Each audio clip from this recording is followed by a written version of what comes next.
Hello दोस्तों, स्वागत है आपका हमारे YouTube channel GS by Manish उत्तम में। तो चर्चा चल रही थी भारतीय संविधान में, और भारतीय संविधान में आज एक नया टॉपिक है और वो है संघीय विधायिका। और संघीय विधायिका का जो है उल्लेख भाग 5 में है और अनुच्छेद 79 से लेकर के अनुच्छेद 122 तक इसका वर्णन है, जिसमें आप लोग संसद के बारे में पढ़ेंगे। संसद के दोनों सदनों की चर्चा होगी, राज्यसभा की और लोकसभा की चर्चा होगी। तो चर्चा करने से पहले कल का रिवीजन करवा देते हैं। कल जो हमने पढ़ाया था आपको अटॉर्नी जनरल ऑफ इंडिया और एडवोकेट जनरल के बारे में, तो बताइए, कुछ क्वेश्चन पूछ लेते हैं। तो बताइए, भारत के महान्यायवादी का उल्लेख किस अनुच्छेद में है? अनुच्छेद 76 में। तो भारत का जो महान्यायवादी होता है वो भारत सरकार का क्या होता है? प्रथम विधि अधिकारी होता है या कानूनी सलाहकार होता है। ठीक है, तो बताइए, महान्यायवादी की नियुक्ति कौन करता है? राष्ट्रपति। भारत के राष्ट्रपति। और वो भी किसकी सिफारिश से करते हैं? संघीय मंत्रि परिषद की सिफारिश से जो है राष्ट्रपति किसकी नियुक्ति करते हैं? महान्यायवादी की नियुक्ति करते हैं। ठीक है, तो महान्यायवादी का कार्यकाल कितने वर्ष का होता है? तो इनका कोई कार्यकाल नहीं होता है। ये राष्ट्रपति के प्रसाद पर्यंत पद धारण करते हैं, और जैसे ही सरकारें बदलती हैं वैसे ही महान्यायवादी भी बदल जाते हैं। ठीक है, फिर हमने आपको बताया था महान्यायवादी की योग्यताओं का उल्लेख जो है किया गया है कि क्या योग्यता होनी चाहिए। तो योग्यताओं का उल्लेख है कि जो सर्वोच्च न्यायालय के न्यायाधीश होते हैं उन्हीं की योग्यताएं जो है इनकी भी होती हैं, जो सर्वोच्च न्यायालय के न्यायाधीश की होती है। और सर्वोच्च न्यायालय के न्यायाधीश की योग्यताओं का उल्लेख अनुच्छेद 124 के 3 में किया गया। किसमें किया गया? 124 के 3 में किया गया। ठीक है, क्या क्या होनी चाहिए कल हमने आपको पढ़ाया है। फिर जो है महान्यायवादी जो है किसी भी मंत्रि परिषद में क्या कर सकता है? बैठ सकता है। ठीक है, बैठक में, और अपनी बात भी रख सकता है। इसके अलावा जो है वो भारत के किसी भी न्यायालय में, ठीक है, क्या कर सकता है? भारत के किसी भी न्यायालय में क्या कर सकता है? सुनवाई का अधिकार होता है। किसी भी न्यायालय में वो सुनवाई कर सकता है। फिर हमने आपको बताया था अनुच्छेद 88 कहता है कि वो संसद के किसी भी सदन में क्या कर सकता है? भाग ले सकता है। ठीक है, बोल सकता है, अपनी बात रख सकता है, लेकिन मतदान का अधिकार उसे नहीं होता, क्योंकि वो संसद का सदस्य नहीं होता है। ठीक है, फिर हमने आपको बताया था इसको वेतन भत्ते क्या मिलेंगे। तो जो राष्ट्रपति द्वारा निर्धारित किए जाएंगे वो उसको वेतन भत्ते दिए जाएंगे। ठीक है, पूछा जाता है कि भारत के प्रथम महान्यायवादी कौन थे? तो कौन थे? MC शीतल वार्ड थे। और यदि पूछा जाए वर्तमान में कौन है जो है भारत के महान्यायवादी, तो R वेंकट रमणी है। कौन है? R वेंकट रमणी है। फिर हमने आपको बताया था कि महान्यायवादी को सलाह देने के लिए, सहायता प्रदान करने के लिए सॉलिसिटर जनरल और कुछ अतिरिक्त सॉलिसिटर जनरल भी नियुक्त किए जाते हैं। इतनी चीजें आपको याद रखनी। ठीक है, फिर हमने कल महाधिवक्ता भी चर्चा की थी, एडवोकेट जनरल की भी चर्चा की थी कि जो एडवोकेट जनरल होता है वो राज्य का प्रथम विधि अधिकारी होता है, और इसका उल्लेख है अनुच्छेद 165। किस अनुच्छेद में है? 165 में। ठीक है, तो वो राज्य सरकार को क्या प्रदान करता है? कानूनी सलाह प्रदान करता है। और महाधिवक्ता की नियुक्ति कौन करते हैं? उस राज्य के राज्यपाल द्वारा महाधिवक्ता की नियुक्ति की जाती है। ठीक है, और वो भी जो है राज्यपाल के प्रसाद पर्यंत पद धारण करते हैं। ठीक है, फिर देखिए उनकी योग्यताएं क्या होनी चाहिए। तो योग्यताएं होनी चाहिए जो उच्च न्यायालय के न्यायाधीश की योग्यताएं होती हैं, और उच्च न्यायालय की न्यायाधीश की योग्यता का उल्लेख अनुच्छेद 217 के 3 में है। ठीक है, तो कल के जो है वीडियो में शायद योग्यताएं जो है हमने गलत, वहाँ पे 214 का 3 हो गया है, तो वहाँ पे आप लोग ध्यान रखिएगा कि उच्च न्यायालय की न्यायाधीशों की योग्यताओं का उल्लेख अनुच्छेद 217 के किसमें है? 3 में है। ठीक है, तो इसको सुधार कर लीजिएगा।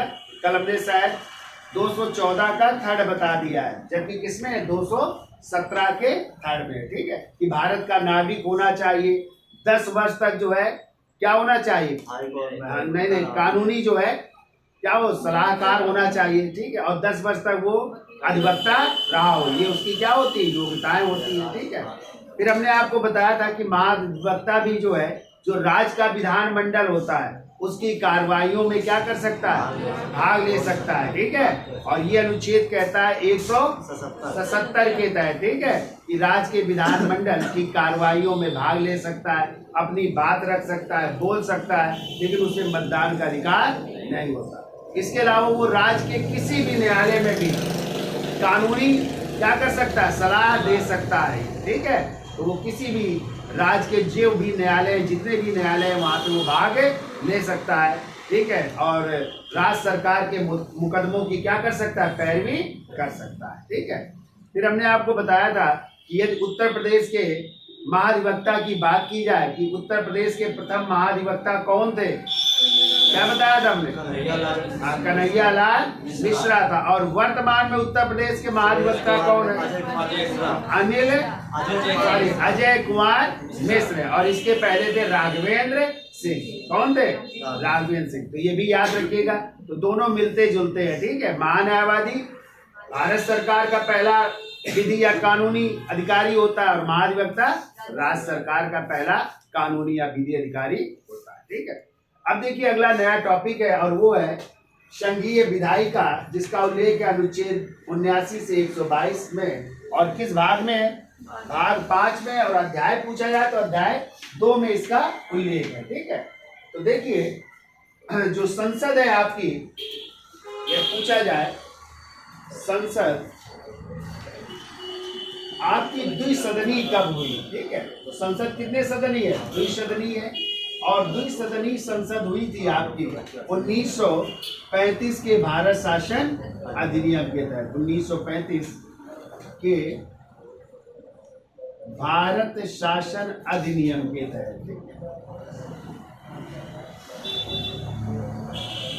तो संसद को द्विसदनी बनाया गया। ठीक है, अब देखिए यदि पूछा जाता है क्वेश्चन कि संसद किससे मिलकर के बनती है, संसद के अंग कौन से हैं, ध्यान रखिएगा, संसद किससे मिलकर के बनती है या संसद के अंग कौन कौन से हैं। ठीक है, तो संसद के अंग हैं 3 हैं। एक तो हो जाएंगे राज्यसभा, दूसरा हो जाएगा लोकसभा, और तीसरे हो जाएंगे राष्ट्रपति। ठीक है, राष्ट्रपति यानी संसद 3 लोगों से मिलकर के बनती है, राज्यसभा, लोकसभा और राष्ट्रपति। तो 2 तरह से क्वेश्चन पूछे जाते हैं कि संसद किससे मिलकर के बनती है या संसद के अंग कौन से। ठीक है, तो संसद का उल्लेख है, संसद की बात की जाए तो संसद का उल्लेख है अनुच्छेद 79 में है। ठीक है, राज्यसभा की बात की जाए तो राज्यसभा का उल्लेख है अनुच्छेद 80 में। और लोकसभा की बात की जाए तो लोकसभा का उल्लेख है अनुच्छेद 81 में।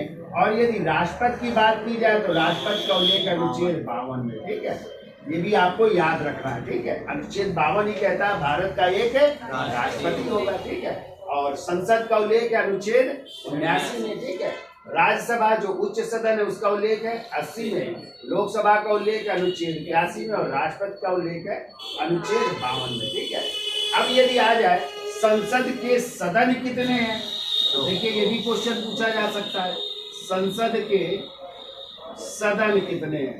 तो संसद के कितने सदन हैं, 2। कौन कौन से सदन है, एक है राज्यसभा और दूसरा सदन है लोकसभा। ठीक है, राज्यसभा और दूसरा सदन कौन सा है, लोकसभा। ये संसद के 2 सदन हैं। और संसद के अंग पूछा जाए तो 3। देखिए थोड़ा सा अंतर है, इसी में गड़बड़ हो जाता है कि संसद के अंग पूछा जाए तो 3। कौन कौन, राज्यसभा, लोकसभा और राष्ट्रपति। ये संसद के अंग है या संसद इनसे मिलकर के बनती है। ठीक है, और संसद के सदन पूछे जाए तो राज्यसभा और लोकसभा, ये संसद के 2 सदन हैं। क्लियर। ठीक है, अब यहाँ पे राष्ट्रपति को क्यों शामिल किया गया, तो आप लोग पढ़ेंगे कि संसद से कोई भी विधेयक यदि पास होता है तो जब तक वो कानून नहीं बनता है, जब तक कि राष्ट्रपति उस पर हस्ताक्षर नहीं कर देते। इसलिए संसद का एक अभिन्न अंग कौन है, आपके राष्ट्रपति भी संसद के एक अभिन्न अंग है। ठीक है, अब हम जो है संसद की चर्चा कर लेते हैं। और संसद का पहला सदन कौन सा है? राज्यसभा। ठीक है। ऐसे राज्यों की यदि बात करेंगे तो राज्यों में विधानमंडल होता है, और विधानमंडल भी किसी किसी राज्य में एक सदन है, किसी राज्यों में 2 सदन है। तो विधानमंडल जो है, जैसे आप उत्तर प्रदेश की बात करेंगे तो वहां पे विधान परिषद भी है, विधानसभा है, और राज्यपाल से मिलकर के बनता है। लेकिन सदन पूछे जाए उत्तर प्रदेश में विधानमंडल के कितने सदन है? तो 2, विधान परिषद और विधानसभा। और किससे मिलकर के बनती है? तो 3 लोगों से, विधान परिषद, विधानसभा और राज्यपाल। तो देखो यदि इनको याद रखना है तो एक ट्रिक है, हम आपको बता देते हैं। ठीक है, जैसे यहाँ पे आप लोगों ने संसद पढ़ा, ठीक है, ऐसे राज्यों में क्या होता है? विधानमंडल होता है। क्या होता है? विधानमंडल होता है राज्यों में। ठीक है, विधान मंडल। और विधानमंडल जब आप लोग पढ़ेंगे तो इसका उल्लेख है अनुच्छेद 168 में। कितने में है? 168 में। और विधानमंडल के 2 सदन, एक तो है विधान परिषद और विधान परिषद का उल्लेख है अनुच्छेद 169 में।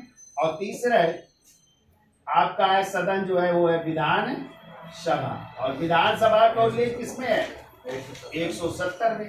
तो देखिए समझने के लिए, यदि कभी ना याद हो संसद, यदि आपको याद है तो संसद में आप लोग जो है 89 जोड़ देना। कितना जोड़ देना? 89 जोड़ दोगे तो 9 9 18 और 8 7 15 1 16। तो 168 में क्या हो जाएगा? विधानमंडल हो जाएगा। ठीक है, ऐसे ना याद हो, जैसे यहाँ पे संसद का उच्च सदन क्या है? राज्यसभा है। वैसे ही राज्यों में उच्च सदन कौन होता है? विधान परिषद। तो इसमें भी 80 में क्या कर दोगे? 89 जोड़ देना तो क्या आ जाएगा? विधान परिषद आ जाएगा। हो जाएंगे 9 और 8 8 16, 169 हो गया। ऐसे ना याद आए कि संसद का निम्न सदन लोकसभा और राज्य का निम्न सदन विधानसभा, तो इसमें भी क्या कर दोगे? 89 जोड़ दोगे तो क्या आ जाएगा? 170। यदि आपको एक याद है तो दूसरा निकाल सकते हो। ठीक है, क्लियर? यदि विधानमंडल याद है तो 168 में क्या कर दोगे? 89 हटा दोगे यहाँ पे, तो आ जाएगा संसद। ठीक है, और यदि विधान परिषद याद है और निकालना है राज्यसभा किस अनुच्छेद में है तो 89 क्या कर दोगे? हटा दोगे। ऐसे ही कल हमने चर्चा की थी आपकी उसकी महान्यायवादी की चर्चा की थी, महान्यायवादी।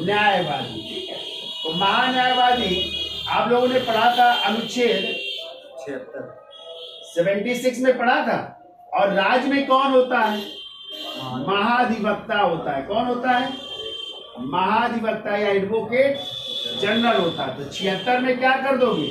89 को जोड़ दोगे। ठीक है, तो महाधिवक्ता का आ जाएगा तो 9 6 15 हो गया, और 8 7 15 1 16। यानी अनुच्छेद 165 में किसका उल्लेख है? तो केंद्र में कौन होता है? महान्यायवादी, जिसका उल्लेख है 76 में। और राज्य का पहला विधि अधिकारी कौन होता है? महाधिवक्ता।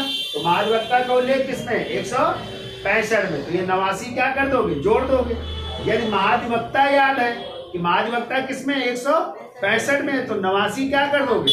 घटा दोगे तो क्या आ जाएगा? महान्यायवादी। ऐसे हमने कल चर्चा की थी कि महान्यायवादी अनुच्छेद 88 के तहत, ठीक है, किसमें भाग ले सकता है? संसद के किसी भी सदन में भाग ले सकता है, ले सकता है। और यदि इसी में आप लोग क्या कर दोगे?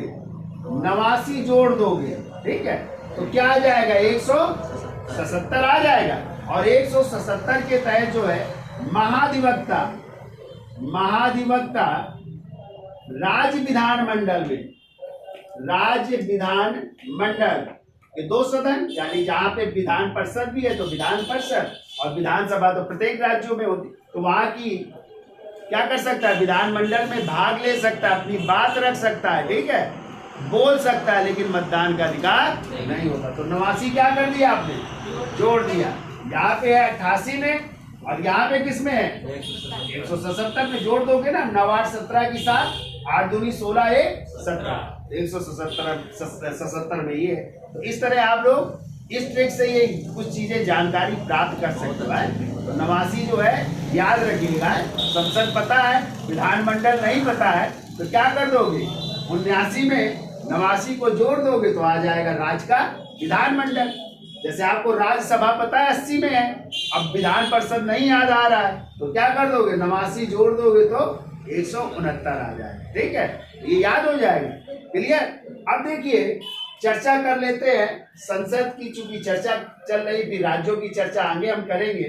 तो संसद का उच्च सदन क्या है? राज्यसभा है। क्या है? राज्यसभा। और पता है पहले इसका नाम राज्यसभा नहीं था। ठीक है, चूंकि इसका गठन हुआ था 3 अप्रैल 1952 को, और इसका नाम था काउंसिल ऑफ स्टेट। क्या नाम था? काउंसिल ऑफ स्टेट कहते थे राज्यसभा को। लेकिन 1954 में डॉक्टर सर्वपल्ली राधाकृष्णन जो राज्यसभा के क्या बने थे? सभापति। तो राज्यसभा का सभापति कौन होता है? उपराष्ट्रपति। और भारत के प्रथम उपराष्ट्रपति कौन बने थे? डॉक्टर सर्वपल्ली राधाकृष्णन। तो वो उस समय क्या थे? राज्यसभा के सभापति थे। तो उन्होंने जो है काउंसिल ऑफ स्टेट का नाम बदल करके 1954 में क्या कर दिया गया था? राज्यसभा कर दिया गया था। ठीक है, तो राज्यसभा कब नाम हुआ? 1954 में हुआ। ठीक है, और ये पूछा जाए राज्यसभा की पहली बैठक कब हुई थी? तो 13 मई 1952 को। कब हुई थी? तो गठन कब हुआ राज्यसभा का?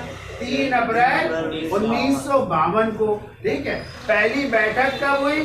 13 मई 1952 को। तो राज्यसभा की भी वही डेट है, और लोकसभा भी अभी पढ़ेंगे। तो लोकसभा की भी पहली बैठक 13 मई 1952 को हुई थी, लेकिन लोकसभा का गठन हुआ था 17 अप्रैल 1952 को। और इसका गठन कब हो रहा है? 3 अप्रैल 1952। तो इसका नाम क्या है? Council of state. जबकि लोकसभा का नाम क्या रखा गया था? उसका नाम था हाउस ऑफ पीपुल्स। क्या नाम था? बाद में इसका नाम क्या किया गया? लोकसभा किया। तो पहले हम चर्चा कर लेते हैं किसकी? राज्यसभा की, जो कि उच्च सदन है। ठीक है, तो कितना लिख लो या स्क्रीनशॉट ले लेना। ठीक है, तो देखिए संसद के हम उच्च सदन की चर्चा करते हैं। और संसद का उच्च सदन क्या है? राज्यसभा। और राज्यसभा का उल्लेख किसमें है? अनुच्छेद 80 में। ठीक है, तो यदि आ जाए राज्यसभा का गठन कब हुआ? तो राज्यसभा का गठन हुआ था 3 अप्रैल 1952 को। ठीक है, 3 अप्रैल 1952 को। ठीक है, और इसका नाम क्या था जब इसका गठन हुआ? तो इसका नाम रखा गया था काउंसिल ऑफ स्टेट। क्या नाम था? Council of state. अब यदि आ जाए राज्यसभा की पहली बैठक कब हुई? तो देखिए राज्यसभा की पहली बैठक हो रही है 13 मई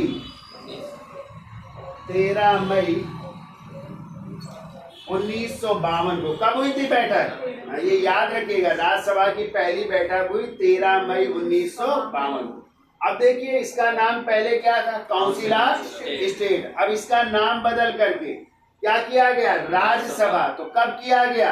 तो 1954 में। वो डेट याद रखिएगा 23 अगस्त है। तो लिखिए अगला पॉइंट याद रखिएगा 23 अगस्त 1954 को किसकी सिफारिश पर? राज्यसभा के सभापति हैं। और सभापति कौन थे? अभी हमने बताया डॉक्टर सर्वपल्ली राधाकृष्णन। तो सब सभापति की सलाह पर काउंसिल ऑफ स्टेट का नाम क्या रखा गया? राज्यसभा कर दिया गया। तो 1954 से इसका नाम क्या हो गया है? राज्यसभा। याद हो जाएगा। इसके पहले क्या नाम था? Council of state. ठीक है, अब देखिए राज्यसभा की यदि चर्चा की जाए कि राज्यसभा में अधिकतम कितनी सीटें हैं, ठीक है, और वर्तमान में कितनी है, इनकी भी हम चर्चा कर लेते। तो पहले तो याद रखिएगा कि राज्यसभा एक स्थायी सदन है। कैसा सदन है? तो अनुच्छेद 80 का जो फर्स्ट है वो कहता है राज्यसभा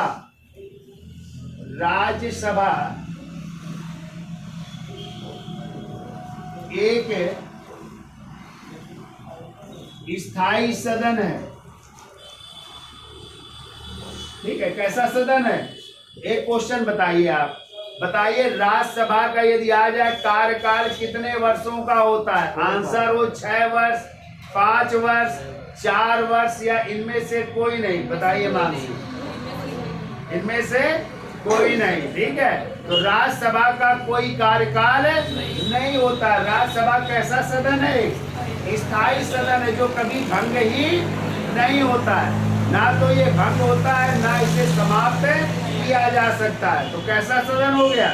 स्थायी सदन। तो इसका कोई कार्यकाल नहीं होता। बच्चे क्या करते हैं, क्वेश्चन आता है कि राज्यसभा का कार्यकाल कितने वर्ष का, तो पहला ही आंसर उनको मिल जाता है 6 वर्ष, और वो लोग मार आते हैं। क्या मार आते हैं? 6 वर्ष, और उनका क्वेश्चन गलत हो जाता है। तो राज्यसभा एक कैसा सदन है?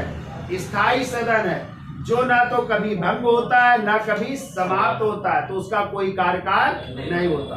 जब क्वेश्चन आ जाए कि राज्यसभा के सदस्यों का कार्यकाल कितने वर्ष का होता है, तो उनका कार्यकाल होता है 6 वर्ष का। और ऐसा सिस्टम है कि प्रत्येक जो है 2 वर्ष में 1/3 सदस्यों का कार्यकाल 6 वर्ष पूरा हो जाता है। तो उनकी जगह या तो वो पुनः निर्वाचित हो सकते हैं, या उनकी जगह नए सदस्य चुन लिए जाते हैं। ठीक है, तो सदस्यों का कार्यकाल होता है कितने वर्ष? 6 वर्ष। ठीक है, राज्यसभा का कोई कार्यकाल नहीं होता। तो अब आप लोग तो गलत नहीं करोगे, बिल्कुल गलत मत करिएगा। राज्यसभा एक या तो होगा स्थायी सदन है, या भी वर्ष दिए होंगे 6 वर्ष, 5 वर्ष, 4 वर्ष। तो एक आंसर होगा इनमें से कोई नहीं। तो क्या मार के आओगे? इनमें से कोई नहीं। ठीक है, तो राज्यसभा कैसा सदन है? एक स्थायी सदन है। इसके अलावा आपको याद रखना है ये उच्च सदन भी है। कैसा सदन है? स्थायी सदन है, उच्च सदन है, या भी कह सकते हो द्वितीय चैम्बर। कैसा है? द्वितीय चैम्बर भी इसे कहते हैं। ठीक है, द्वितीय चैम्बर के नाम से जाना जाता है। इसी को जो है प्रबुद्ध सदन भी कहते हैं। क्या कहते हैं? प्रबुद्ध सदन, क्योंकि इसमें जो है पढ़े लिखे लोग, ठीक है, हाँ, चूंकि पढ़े लिखे लोग ही आते हैं चुन करके। ठीक है, तो इसलिए इसे प्रबुद्ध सदन के नाम से भी जाना जाता है। ठीक है, क्योंकि इसमें जो है चुनाव कौन करता है? प्रत्यक्ष रूप से होता है ना। तो एमएलए द्वारा किया जाता है, राज्यों के एमएलए द्वारा। इसलिए इसे किस नाम से जानते हैं? प्रबुद्ध सदन के नाम से भी जानते हैं। ठीक है, अगला पॉइंट लिखिए, राज्यसभा एक स्थायी सदन है, या उच्च सदन है, या द्वितीय चैम्बर कहते हैं, या इसे प्रबुद्ध सदन भी कहते हैं। देखो, राज्यसभा कभी भंग नहीं होती है। राज्यसभा कभी भंग नहीं होती, कभी भंग नहीं होती, ना ही समाप्त होती है, ना ही समाप्त होती है। इसलिए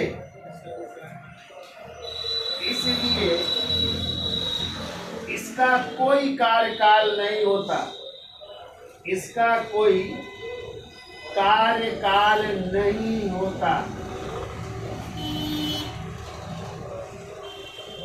ठीक है, कोई कार्यकाल नहीं होता है। क्लियर?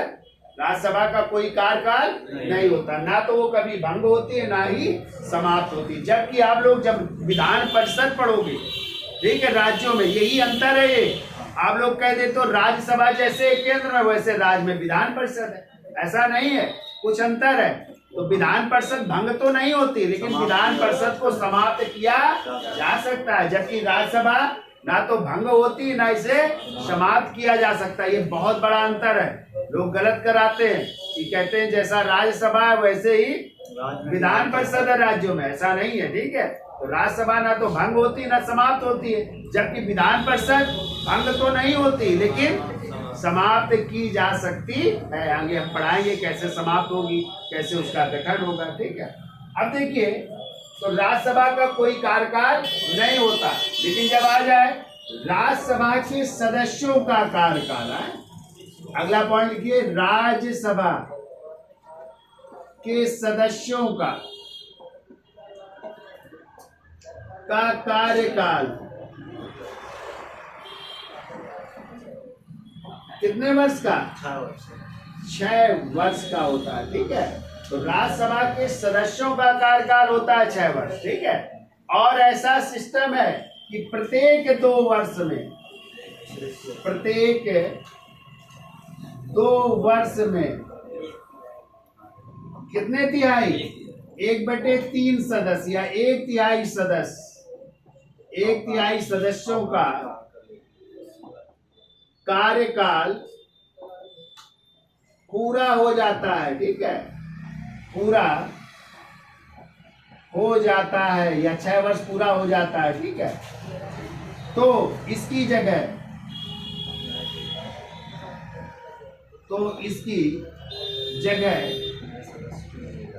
नए सदस्यों का निर्वाचन होता है। नए सदस्यों का निर्वाचन, तो वो पुराने सदस्य भी पुनः निर्वाचित हो सकते हैं। ऐसा नहीं है कि जो 6 साल रह चुका है वो आगे नहीं बन पाएगा, वो भी पुनर्निर्वाचित हो सकता है। ठीक है, या फिर नए सदस्य भी आ सकते हैं। नए सदस्यों का निर्वाचन होता, तो याद हो गया, याद हो जाएगा। राज्यसभा का कोई कार्यकाल नहीं होता है, जबकि राज्यसभा के सदस्यों का कार्यकाल 6 वर्ष होता है। और ऐसा सिस्टम है कि प्रत्येक 2 वर्ष में 1/3 सदस्यों का कार्यकाल पूरा हो जाता है, तो उसकी जगह नए सदस्यों का निर्वाचन हो जाता है। ठीक है, ठीक है। अब यदि आ जाए कि यदि कोई राज्यसभा का सदस्य है, उसकी या तो मृत्यु हो जाती है या फिर वो त्यागपत्र देता है, तो पहले तो बताइए कि मृत्यु होने पर या वो अपना त्यागपत्र किसे देगा? राज्यसभा के सदस्य अपना त्यागपत्र किसको देते हैं? सभापति को। ठीक है, और यदि राज्यसभा के सदस्यों की मृत्यु हो जाती है, ठीक है, तो फिर से क्या होंगे? चुनाव होंगे। तो जो चुनाव होगा, मान लो कोई सदस्य था राज्यसभा का, उसका कार्यकाल 2 वर्ष हो चुका था और उसकी मृत्यु हो गई। ठीक है, तो जो नए सदस्य आएगा तो क्या वो 6 वर्ष के लिए चुना जाएगा? नहीं, बाकी बचे समय। हाँ, तो जो भी समय बचा है उसके लिए चुना जाएगा, ये भी ध्यान रखिएगा। ठीक है, तो देखिए, राज्यसभा के सदस्य के त्याग पत्र, अगला पॉइंट लिखो, राज्यसभा के सदस्य के त्याग पत्र या मृत्यु होने पर,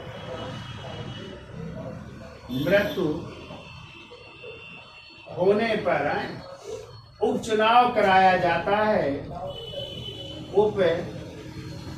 उपचुनाव कराया जाता है। उपचुनाव होगा। जो व्यक्ति सदस्य चुनकर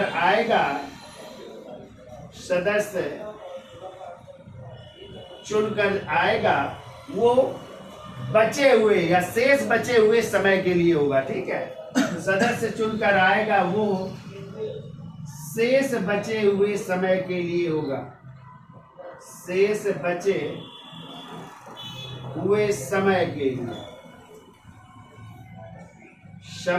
लिए चुनेगा या चुना जाएगा। ठीक है, चुना जाएगा। ठीक, तो जैसे हमने आपको बताया कि मान लो 2 वर्ष बाद वो त्यागपत्र दे देता है या उसकी मृत्यु हो जाती है, कभी कितना कार्यकाल था उसका? 4 वर्ष। तो जो भी नया चुन करके आएगा तो वो कितने वर्ष के लिए रहेगा? 4 वर्ष के। ऐसा नहीं होगा कि वो फिर से नया चुन करके आए और उसका कार्यकाल 6 वर्ष होगा। 6 वर्ष नहीं होगा, जो बचेगा टाइम उतने वर्ष के लिए वो क्या होगा? चुन करके आएगा और सदस्य बना रहेगा। ठीक है, अब देखिए, अब यदि चर्चा की जाए कि राज्यसभा की अधिकतम सदस्य संख्या कितनी है, ठीक है, तो वर्तमान अधिकतम सदस्य संख्या कितनी हो सकती है राज्यसभा? 250। कितने? और वर्तमान में कितनी है? 245। तो इसको हम डिवाइड करते हैं कैसे कैसे जो है इसकी संख्या है। ठीक है, तो इसका स्क्रीनशॉट ले लो, फिर आगे चलते हैं।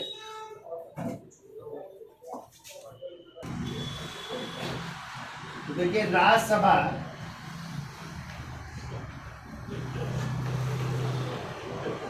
के सदस्यों की या राज्यसभा के अधिकतम या राज्यसभा सदस्यों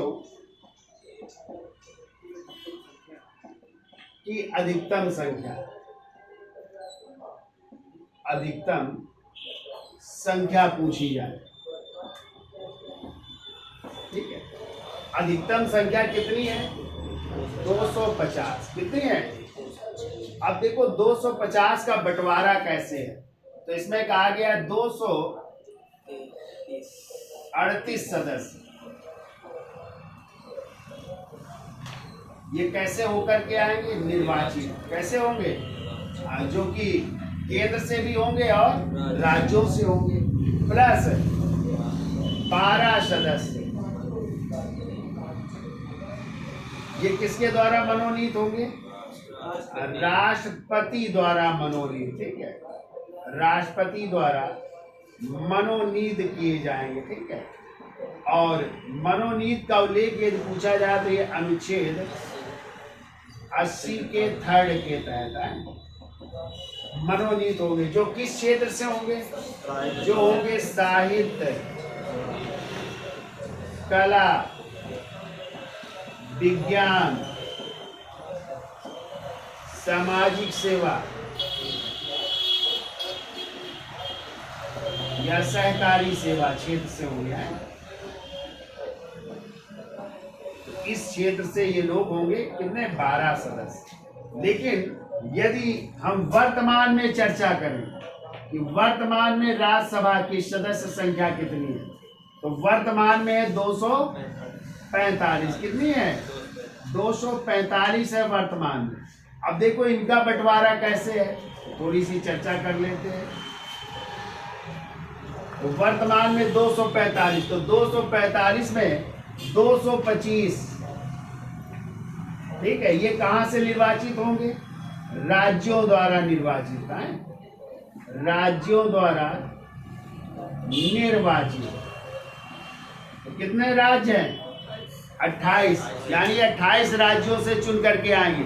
उसी में आपका उत्तर प्रदेश भी है, जहां से 31 सदस्य। अभी हम चर्चा करेंगे किस राज्य से कितने आएंगे। उत्तर प्रदेश से 31, वैसे 28 राज्यों से कितने? 25 प्लस 8 सदस्य।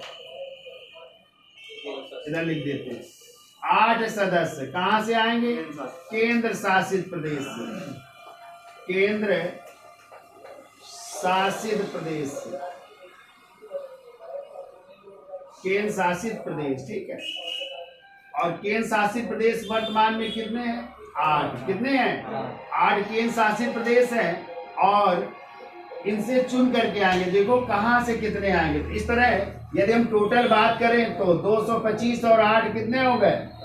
233 सदस्य होते हैं, ये निर्वाचित होते हैं। ठीक है, और इधर याद रखिएगा 12 सदस्य ये क्या होकर के आएंगे? मनोनीत होकर के आएंगे। ठीक है, मनोनीत। तो इस तरह 245 है वर्तमान में राज्यसभा की सदस्य संख्या। अब 233 का हमने बंटवारा किया, तो 225 कहां से? राज्यों द्वारा निर्वाचित होंगे, और 8 सदस्य कहां से आएंगे? केंद्र शासित प्रदेश से। केंद्र शासित प्रदेश कितने हैं आपके? 8। तो देखिए किस है केंद्र शासित प्रदेश से कितने आएंगे। तो देखो एक तो हो गया आपका जम्मू कश्मीर, केंद्र शासित प्रदेश है, तो जम्मू कश्मीर से कितने सदस्य आएंगे? 4। कितने आएंगे? 4 सदस्य जम्मू कश्मीर से। फिर दूसरा आपका केंद्र शासित प्रदेश हो गया दिल्ली, और दिल्ली से कितने आएंगे? दिल्ली से आ जाएंगे 3। ठीक है, फिर जो है तीसरा, जहाँ पे जो है विधानसभाएं भी है ना, तो वो हो जाएगा आपका पांडिचेरी या पुदुचेरी, और पांडिचेरी से कितने आएंगे? 1 सदस्य आएंगे। कितने आएंगे? 1 सदस्य। तो कितने हो गए? 4, 3, 7 और 1, 8। बाकी और किसी भी केंद्र शासित प्रदेश में राज्यसभा का प्रतिनिधित्व नहीं है, क्योंकि अपने यहाँ राज्यसभा का प्रतिनिधित्व किस आधार पर है? जनसंख्या के आधार पर। ठीक है, जबकि अमेरिका में क्या है? वहां पे जो है प्रत्येक राज्य में 2 सदस्य चुन करके आते हैं। अपने यहाँ कैसे? जनसंख्या के आधार। जैसे उत्तर प्रदेश में कितनी? 31। तो सबसे ज्यादा कहाँ पे है? उत्तर प्रदेश। लेकिन और बाकी केंद्र शासित प्रदेश में एक भी जो है सदस्य संख्या नहीं है। तो 4 कहाँ से आएंगे? जम्मू कश्मीर से। 3 कहाँ से आएंगे? दिल्ली से। और 1 कहाँ से आएंगे? पांडिचेरी से। क्लियर? 8 हो गए। तो टोटल कितने हो गए? 233। और 12 सदस्य हो गए किसके द्वारा मनोनीत होंगे? राष्ट्रपति द्वारा मनोनीत। जो भी हमने आपको बताया ये, ठीक है, जो किस अनुच्छेद के तहत? 80 के थर्ड के तहत मनोनीत होगी। जो किस क्षेत्र से होंगे? साहित्य, कला, विज्ञान, सामाजिक सेवा और सहकारी सेवा के क्षेत्र से होंगे। ठीक है, सॉरी। तो इस क्षेत्र से जो है ये चुन करके याद हो जाएगा। अब देखो, राज्यसभा के निर्वाचन के लिए कितने प्रस्तावक होने चाहिए? 10। कितने प्रस्तावक? 10 प्रस्तावक होने चाहिए राज्यसभा का चुनाव लड़ने के लिए। तो देखिए अब क्या कर दिया गया है। पहले तो एक क्वेश्चन बताइए, क्या राज्यसभा के सदस्यों का चुनाव गुप्त मतदान द्वारा होता है कि खुले मतदान द्वारा? एकल संक्रमणी मत पद्धति, खुले मतदान द्वारा। हाँ, तो अब ध्यान रखिएगा, एकल संक्रमणी मत या हस्तांतरित मत प्रणाली द्वारा खुले मतदान की प्रक्रिया अपनाई गई है। ठीक है, कब से? 2003 से। तो चाहे वो राज्यसभा का चुनाव हो, चाहे विधान परिषद का चुनाव है, सब जगह खुले मतदान की प्रक्रिया। खुले मतदान मतलब समझ रहे हो? जैसे चुनाव होंगे राज्यसभा के सदस्य के, तो चुनाव में वोट कौन डालता है? विधायक, प्रत्येक राज्य का। अब जो है, जो कैंडिडेट खड़ा है, तो आप जिस पार्टी के विधायक हैं, तो वहां पे प्रत्येक पार्टी का एजेंट होगा। जैसे कोई भाजपा का लड़ रहा है चुनाव, कोई कांग्रेस का लड़ रहा है, कोई सपा से लड़ रहा है, तो तीनों के एजेंट होंगे। तो जो विधायक वोट डालने जाएगा, मान लो आप भाजपा के विधायक हैं, वोट डालने जाओगे तो आपको जो है क्या करना पड़ेगा? दिखाना पड़ेगा कि हमने अपने प्रत्याशी को वोट दिया है। पहले क्या होता था? क्रॉस वोटिंग हो जाती थी गुप्त मतदान में। क्या वो बसपा के हैं विधायक और उन्होंने पैसा ले लिया और दे दिया भाजपा को या सपा को दे दिया, ऐसे अब नहीं चलेगा। बसपा के हैं आप विधायक, तो आप अपने जो पार्टी ने आपसे कहा है कि इस विधायक या इस सदस्य को वोट देना है, उसी को आप दे दें। ठीक है, तो कैसी प्रक्रिया अपनाई गई है? खुले मतदान की प्रक्रिया। कब से? 2003। ठीक है, तो इसका स्क्रीनशॉट ले लीजिए, तो ये याद हो जाएगा। अधिकतम सदस्य संख्या राज्यसभा की 250, जिसमें 238 सदस्य निर्वाचित होंगे, जो कि राज्यों से और कहां से? केंद्र से। 12 सदस्य राष्ट्रपति द्वारा मनोनीत होंगे। किस अनुच्छेद के तहत? 80 के थर्ड के तहत। जो किस क्षेत्र से होंगे? साहित्य, कला, विज्ञान, सामाजिक सेवा, सहकारी सेवा के क्षेत्र से। वर्तमान में पूछी जाए राज्यसभा की सदस्य संख्या 245। तो 245 में 233 आएंगे राज्यों से और केंद्र शासित प्रदेश से। 12 सदस्य मनोनीत हो गए तो उस प्रकार। अब इन 233 का बंटवारा कैसे है? तो 225 सदस्य कहाँ से? राज्यों द्वारा निर्वाचित होंगे। और 8 सदस्य कहाँ से आएंगे? केंद्र शासित प्रदेश से। अब केंद्र शासित प्रदेश में यदि आ जाए किस जगह से आएंगे? तो जम्मू कश्मीर से 4, दिल्ली से 3 और पांडिचेरी से 1 सदस्य। क्लियर? तो इसको याद रखना, यही पूछा जाएगा आपसे। ये ज्यादा पूछा जाता है। तो चलिए इसकी साल ले लो, आगे चलते हैं। तो अगला पॉइंट लिखिए, राज्यसभा के निर्वाचन के लिए, राज्यसभा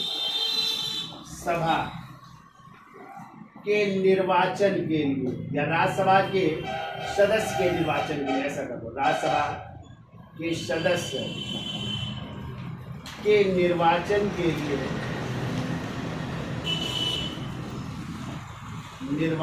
लिए, हमने बताया कितने प्रस्तावक चाहिए?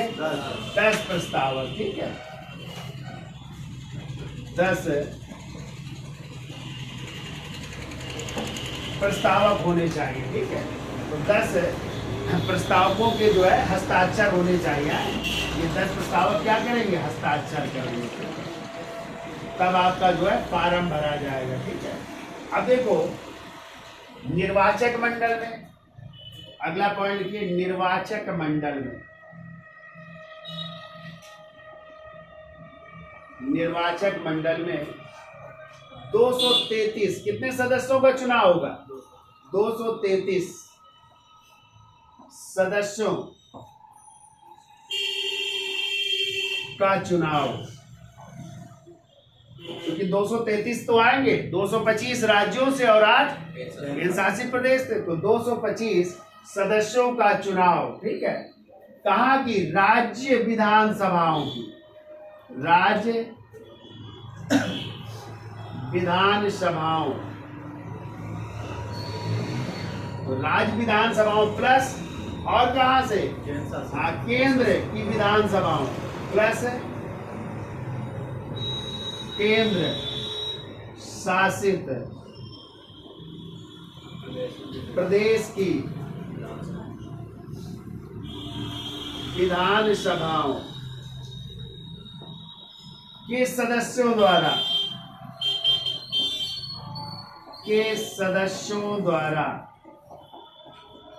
निर्वाचित किए जाएंगे। ठीक है,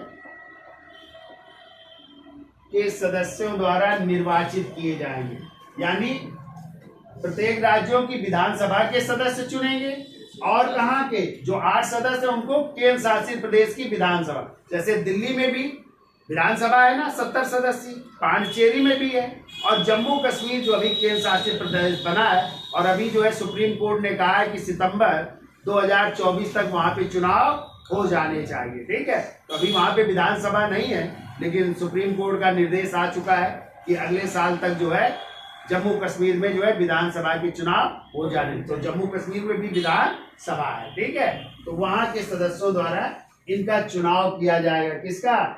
ये राज्यसभा के 233 सदस्यों का।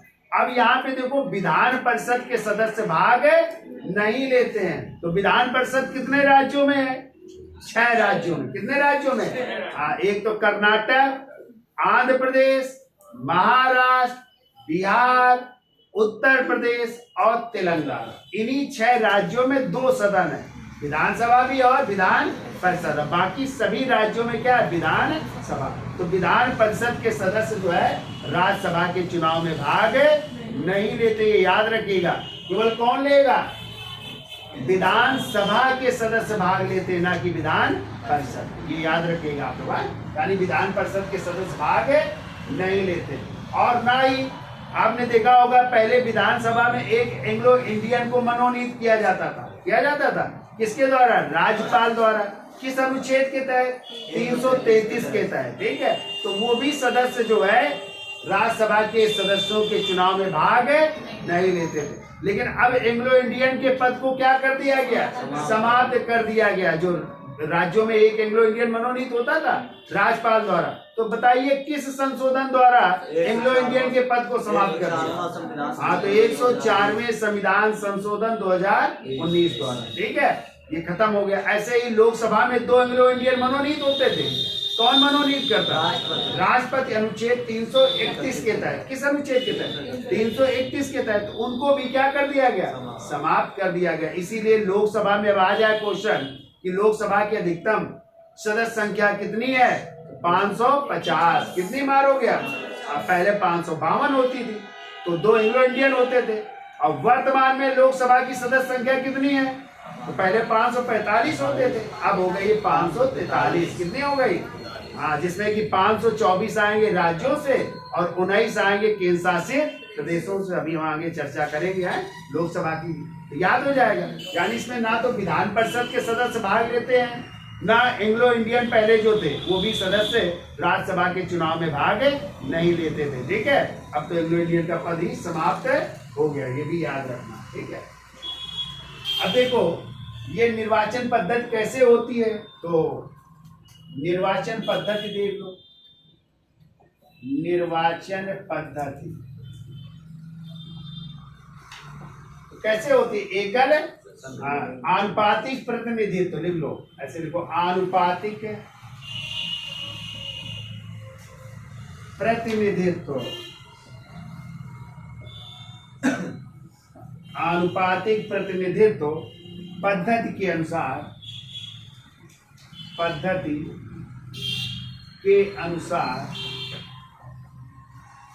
एकल संक्रमणीय, क्या लिखोगे? एकल संक्रमणीय मत पद्धति द्वारा, एकल संक्रमणीय मत पद्धति द्वारा, एकल संक्रमणी मत पद्धति द्वारा, ठीक है, किया जाता है द्वारा। फिर लिख लो 2003 से, वर्ष 2003 से कैसी खुले मतदान की प्रणाली शुरू की गई है। खुले मतदान की प्रणाली द्वारा, ठीक है। यानी अब जो है, जो भी वोट डालने जाएगा विधायक, उसको जो है अपना मत क्या करना पड़ेगा, एजेंटों को दिखाना पड़ेगा। दूसरी एक और व्यवस्था की गई 2003 में, एक तो खुले मतदान की प्रक्रिया अपनाई गई है। दूसरा क्या होता था, पहले राज्यसभा का सदस्य बनने के लिए उस व्यक्ति को उसी राज्य का निवासी होना चाहिए, तो इसको अब समाप्त कर दिया गया। अब वो कहीं का भी व्यक्ति हो राज्यसभा का सदस्य बन सकता है। मान लो वो महाराष्ट्र का व्यक्ति है और उत्तर प्रदेश से राज्यसभा का चुनाव लड़ सकता है। जैसे आपने देखा था कि गोवा के मुख्यमंत्री थे मनोहर पारीकर, ठीक है, वो जब रक्षा मंत्री बने थे तो वो किसी भी सदन के सदस्य नहीं थे, फिर जो है उन्हें उत्तर प्रदेश से क्या बनाया गया था, राज्यसभा का सदस्य बनाया गया। तो कोई भी व्यक्ति किसी भी राज्य का है वो किसी भी राज्य से चुनाव लड़ सकता है। लेकिन पहले क्या था, जिस राज्य का व्यक्ति है उसी राज्य से वो राज्यसभा का चुनाव लड़ सकता था। अब वो कहीं से भी लड़ सकता है। आप उत्तर प्रदेश को महाराष्ट्र से लड़ सकते हो, कोई आंध्र प्रदेश का है बिहार से लड़ सकता है, किसी भी राज्य से लड़ सकते हो। ये भी 2003 में प्रावधान कर दिया गया, ठीक है। तो लिख लीजिए एक और पॉइंट, देखिए राज्यसभा के उम्मीदवार के लिए, राज्यसभा के उम्मीदवार के लिए, राज्यसभा के उम्मीदवार के लिए राज्य का निवासी होना आवश्यक नहीं। राज्य का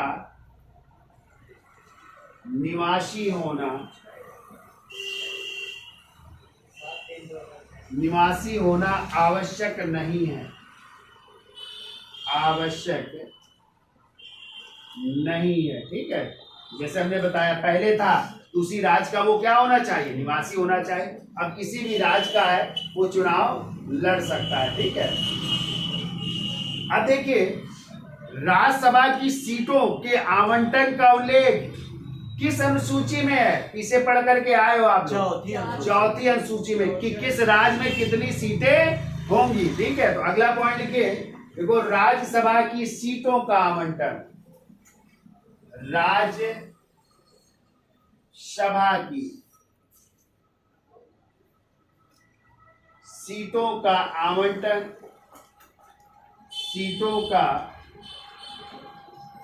आवंटन, अनुसूची 3 में है, सॉरी अनुसूची 4 में है, अनुसूची 4 में है। किसमें है, 4 में है सीटों का आवंटन, ठीक है। तो अनुसूची 4 में दिया गया है, ये भी आपको याद रखना है, ठीक है। तो हमने आपको बताया कि जो है सीटों का जो है आधार क्या है, जनसंख्या। तो किस आधार पर सीटों का आवंटन है, जनसंख्या के आधार पर, ठीक है। जनसंख्या के आधार पर सीटों का आवंटन है, यानी जिस राज्य की ज्यादा जनसंख्या है उसे उतना ही प्रतिनिधित्व दिया गया है, ठीक है। तो जनसंख्या के आधार पर राज्यों का प्रतिनिधित्व है, ठीक है। तो अब देखिए सदस्यों की योग्यताएं क्या होनी चाहिए। तो आपको एक योग्यता याद रखनी है, और राज्यसभा का सदस्य बनने के लिए कितनी आयु होनी चाहिए, 30 वर्ष। कितनी होनी चाहिए, यानी 30 वर्ष की आयु वाला ही व्यक्ति क्या बन सकता है, राज्यसभा का सदस्य। जबकि लोकसभा के लिए क्या है, 25 वर्ष की आयु में जो है वो लोकसभा का चुनाव लड़ सकता है, और इसमें कितनी है, 30 वर्ष है, ठीक है। अब आ जाए राज्यसभा के सदस्यों को शपथ कौन दिलाता है।